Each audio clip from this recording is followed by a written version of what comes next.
Comrades, it's a great honor for me that I have been asked to speak at this seminar to inaugurate it.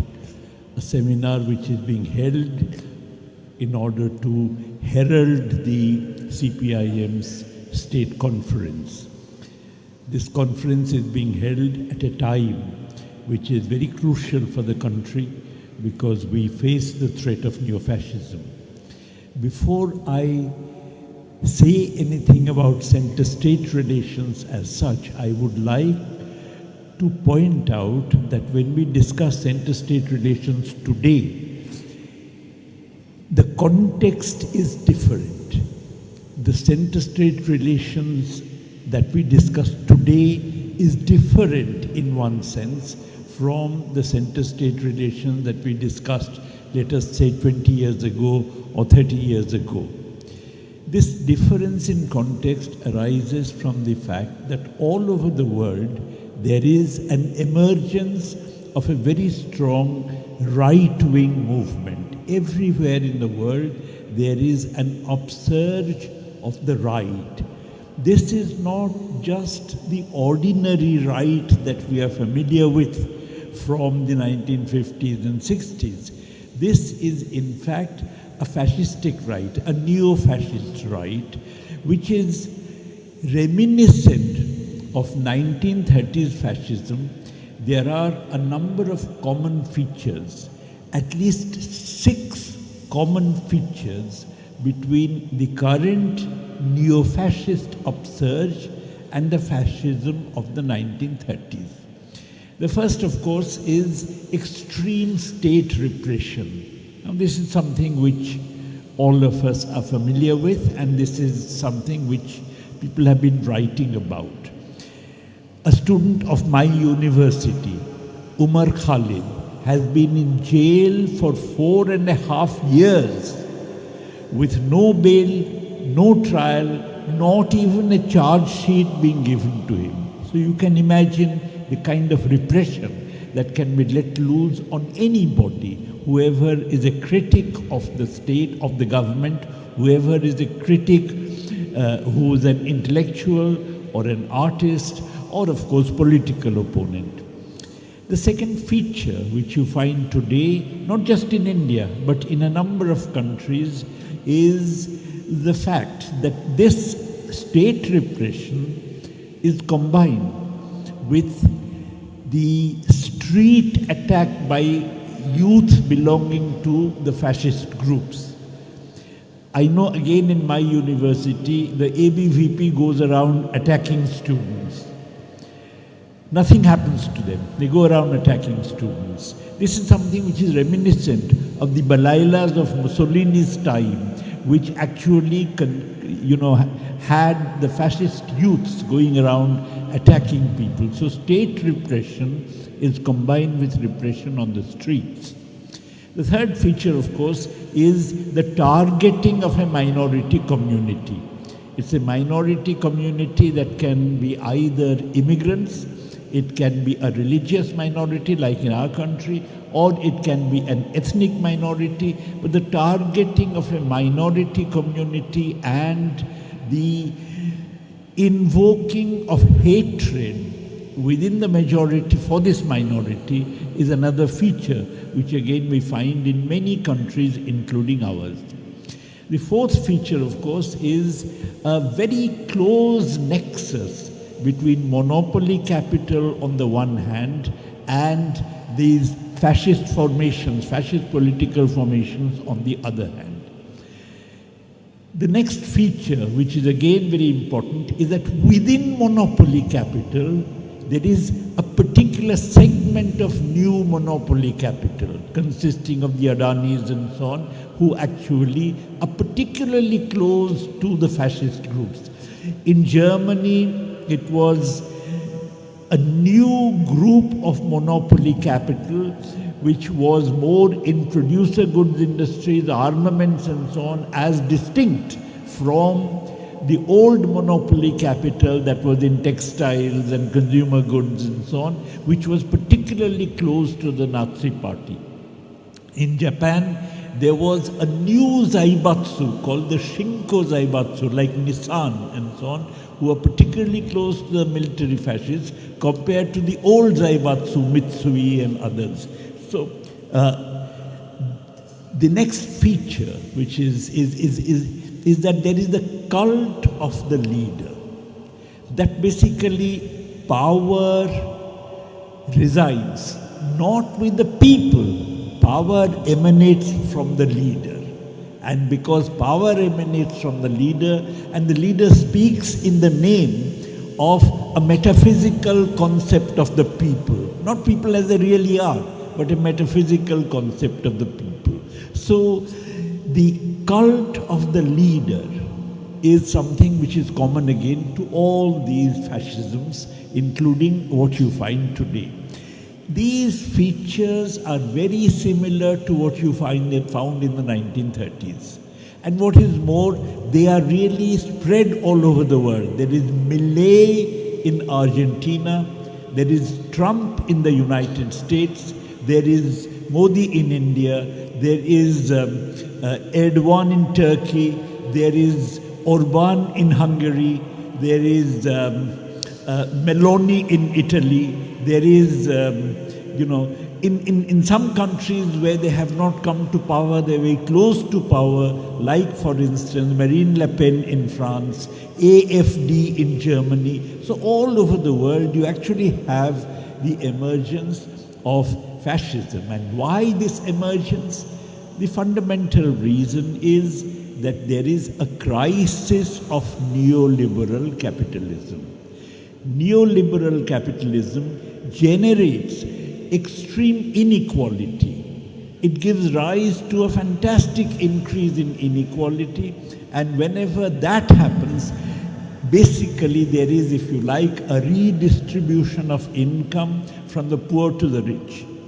Because the poor consume a lot of their proportion of their income compared to the rich, any such redistribution gives rise to a reduction in consumption and therefore an overproduction crisis, which is what we witness today. Whenever there is a crisis, monopoly capital actually turns to support from neo-fascist or fascist groups. Fascist groups exist in all modern society, but usually in the fringes of society, in the fringes of the polity.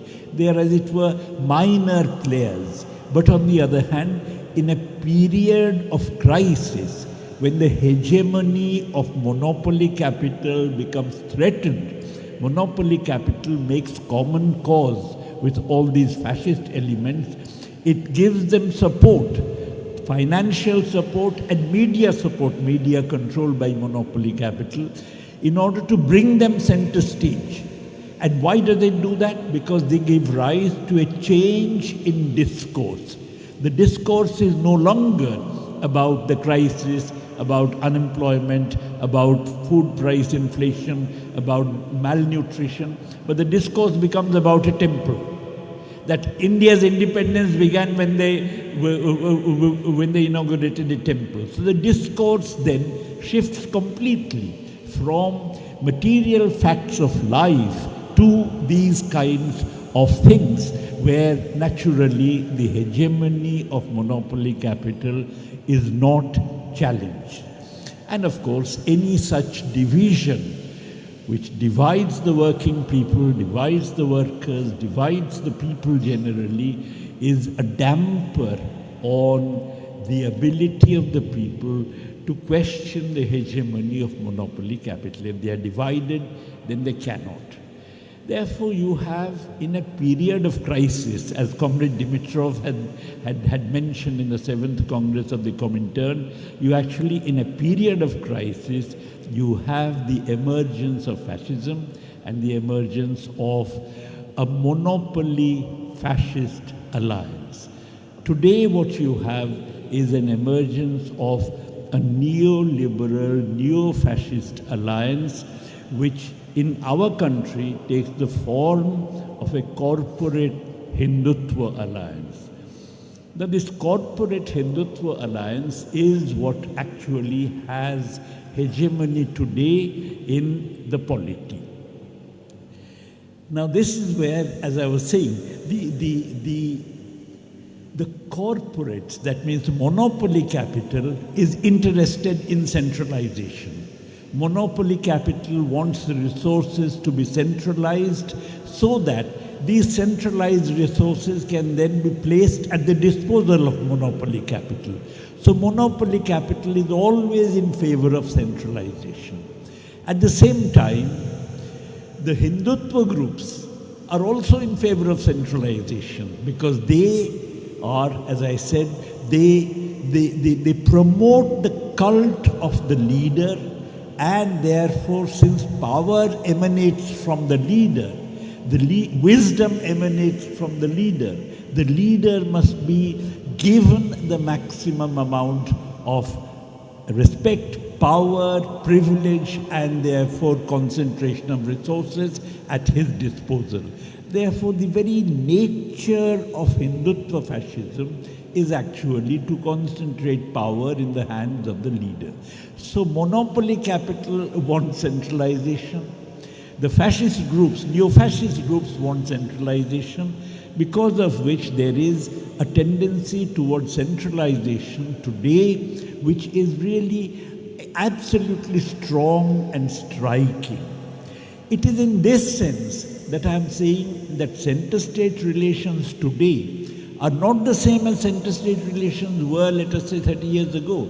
It is no longer a fight about the center getting a bit more resources, states getting a bit less resources.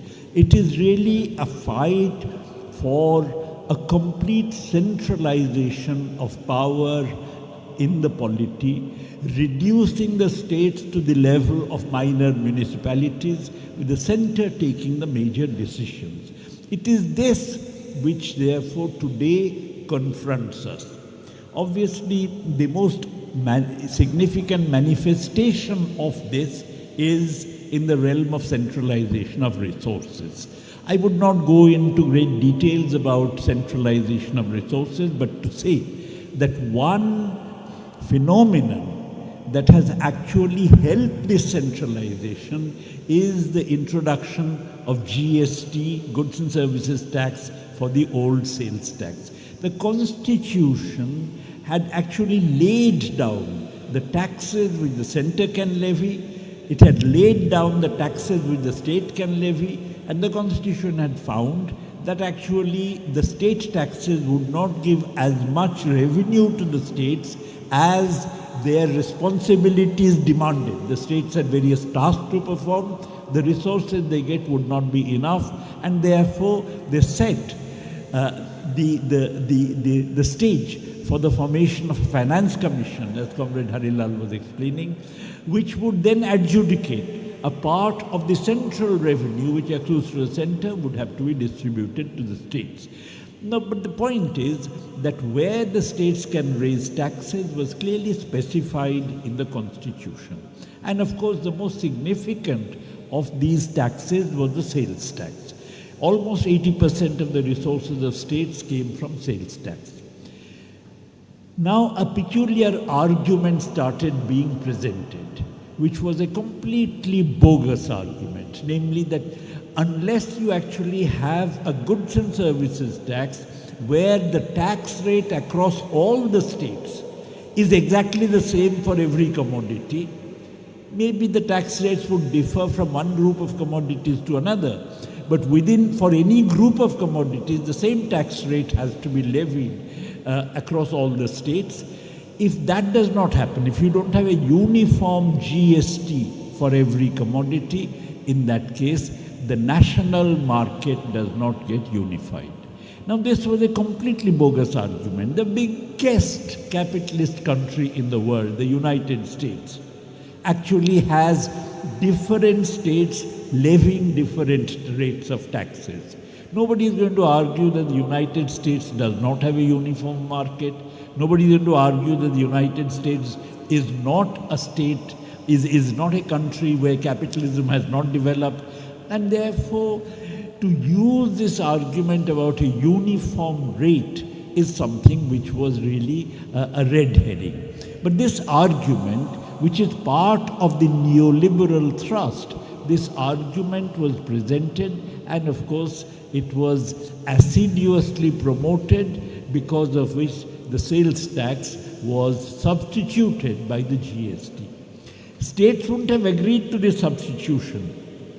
They agreed to it because of a promise which was made by the central government, namely that you are going to get compensation. We shall assume that your base period revenue would grow at 14%, and any shortfall in your revenue because of GST from this 14% growth is something which we are going to make good through a GST compensation for 5 years. It is that promise which persuaded many states that, okay, they are saying that, uniform taxation across for each commodity is something which is good, and what is more, we are going to get revenue for compensation for 5 years, so let's go ahead with it. Therefore, many states accepted it. But when they accepted it, it turned out that actually the compensation of 14% was never really fulfilled. Even now, the compensation that Kerala gets for GST this year is less than what it had got last year, let alone 14%. So the point is that you have a promise made, the promise was violated. But let's even forget about the violation of the promise. Let's just see what has been happening. If you take all the tax revenue of the states, particularly sales tax and also a few other taxes that were substituted by the GST, if you take the revenue from all those taxes in the pre-GST period, and you take the revenue from the GST that the states get along with the central compensation, GST compensation, the total revenue in the post-GST period, its rate of growth is lower for all states taken together than in the pre-GST period. What is more, obviously in the post-GST period, the GDP growth rate, the gross domestic product, gross state domestic product growth rate has slowed down. So you may say that, all right, GDP has slowed down, what can we do, etc. You take the percentage of revenue to GSDP in the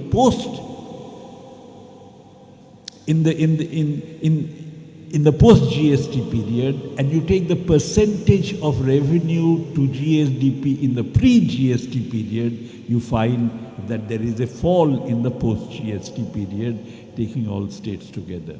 So, the point is that the GST has affected the states very badly. It has affected not only in terms of a loss of revenue, but it has affected also in terms of taking away their freedom to charge the rates that they would like to charge. If it is the case that a state finds itself in revenue difficulties, then that state earlier had the power to raise the tax on particular goods. That power no longer exists. It now exists with a thing called the GST Council, where all states are represented and including the center represented, and unless there is a decision of the GST Council that Kerala can raise its GST rate on some commodity, the finance minister of Kerala will not be allowed to do that. It is this, the loss of power of the states, quite apart from the loss of revenue, which is really a very significant tinkering with the Indian Constitution. It actually takes away the rights of states, and it does so in a manner which is really unwarranted. It is something which is based on an argument which lacks any basis. And that's as far as resources are concerned. But exactly the same is true also in terms of the realm of the polity. Earlier, the governors of states were actually people who were nominal titular heads. And therefore they went around inaugurating things, they went around being kind of figureheads, only if the government fell that the governor had some kind of a role. Otherwise, the governors did not really have any role. Whenever an occasion arose where they had to go and give a speech, formal speech, they gave the point of view of the state government. Therefore, the state government would prepare their speech and they would deliver that speech. Now what has happened is the governors have really become powerful beings. They are nominees of the center. Typically, they are people belonging to the RSS or people who are pliant bureaucrats.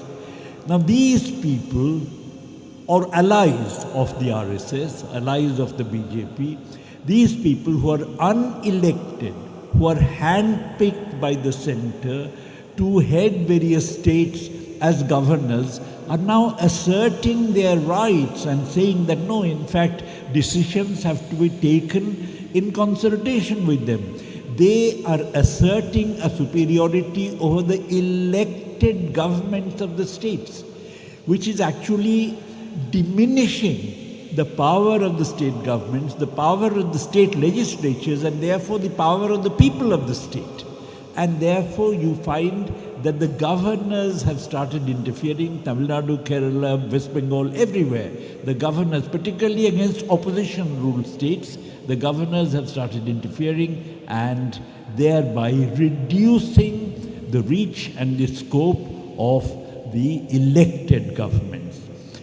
And what is more, this has particularly become significant in the sphere of education, because the corporate Hindutva alliance is aware of the fact that criticism against its hegemony would really arise from centers of education. It's people who are sensitive to the situation, people who are educated, people who are critical, people who are thinkers are the ones who are going to say, what is all this you're doing? And therefore the whole idea is to destroy the independence of the educational institutions. And towards that end, the governors have been used to destroy the universities in various places. And now the UGC, University Grants Commission, which is also a central body, is being used to destroy universities. The UGC has come out with a set of guidelines, and those guidelines basically imply that once they are accepted, in every university in the country, including state universities, which are primarily funded by the state government, in every university in the country, it is the central government who is going to appoint the vice chancellor.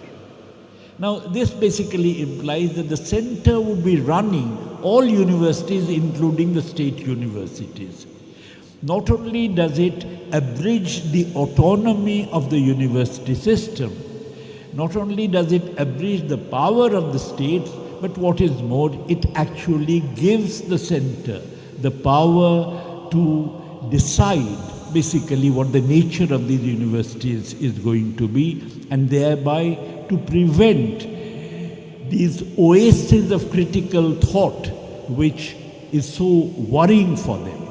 And of course, also the UGC guidelines say that you can now have industrialists, you can have bureaucrats, pliant bureaucrats who can be vice chancellors of these various universities. So you have the corporate Hindutva attempt to take over centers of thought, to destroy any critical thought, and to destroy therefore any challenge to their hegemony by taking over the universities. Therefore, this is centralization of a kind which is really quite different from the centralization that was happening earlier, against which everybody had, on the left, had actually raised his or her voice. Now this is, however, not just a centralization we should be worried about because of resources and so on. This centralization would destroy the unity of the country. A very well-known Marxist scholar, Professor Ramalendra Guha of Assam, had once written that everybody in India actually has a dual national consciousness, that everybody has a regional linguistic nationality consciousness of being a Tamil, of being a Keralite, of being an Odia, of being a Bengali, of being a Gujarati. That is one kind of consciousness that everybody has. But the other is a kind of pan-Indian consciousness. We feel happy if India does well. So there is a pan-Indian consciousness as well as a regional linguistic consciousness. Everybody has this dual national consciousness. Now, of course, then he had argued that if you push one of these at the expense of the other, then you would have disastrous consequences. He was, of course, talking about the Assam agitation of the 1980s, when Mrs. Indira Gandhi had tried to push the pan-Indian consciousness at the expense of the regional linguistic consciousness, the reaction to which was the Assam agitation.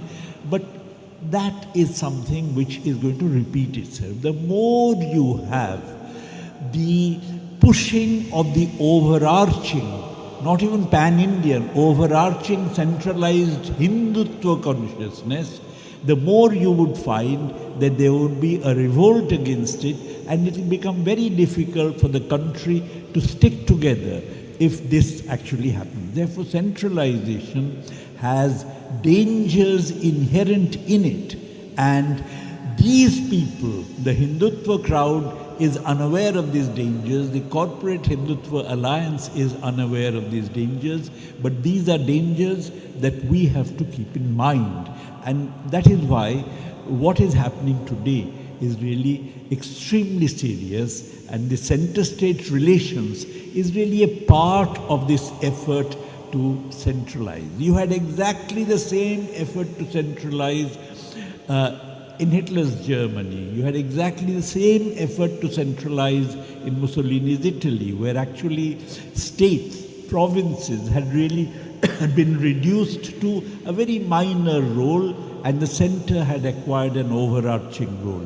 This is the tendency of all fascism, and it is actually something which follows, as I said, from the fact that in fascism, power emanates from the leader, and therefore where the leader is, where the power should be, and that is why there is a centralization of power and hence resources in the location where the leader happens to be placed. And that is what is being repeated here, and that, as I said, has extremely dangerous consequences. We have to be aware of this, and we have to fight this, that the anti-neo-fascist struggle, the struggle against the corporate Hindutva alliance must be something that incorporates the struggle for states' rights, the struggle for the ability of the state governments to manage not only their affairs and resources, their power should not be diminished, but what is more, also to make sure that they are not deprived of their right to have universities the way they want. University autonomy is actually guaranteed by the act which was, suppose you have Kerala University. Kerala University is set up by a legislation of the Kerala Assembly. Central universities like JNU, to which I belong, are set up by a legislation in the parliament. Now, these legislations actually have priority. The University Grants Commission does not have any reason to interfere. It is not allowed any scope to interfere. It is something which is supposed to coordinate among various universities, supposed to provide finance to universities, supposed to provide that certain minimum standards are maintained, but the universities are governed by their statutes. The statutes of Kerala University are made and made available by the government of Kerala. And the government of Kerala does so because of a legislation of Kerala Assembly. The legislation empowers the government to do so. Therefore, what the UGC is doing is interfering in the constitutional rights of the states. What GST did was to interfere with the constitutional rights of the states. What the governors are doing is interfering in the constitutional rights of the state legislatures. Therefore, as I said, this centralization is one which is actually interfering in the constitutional rights of states, changing India from a federal polity to a centralized polity. And this, as I said, has to be resisted. Thank you very much.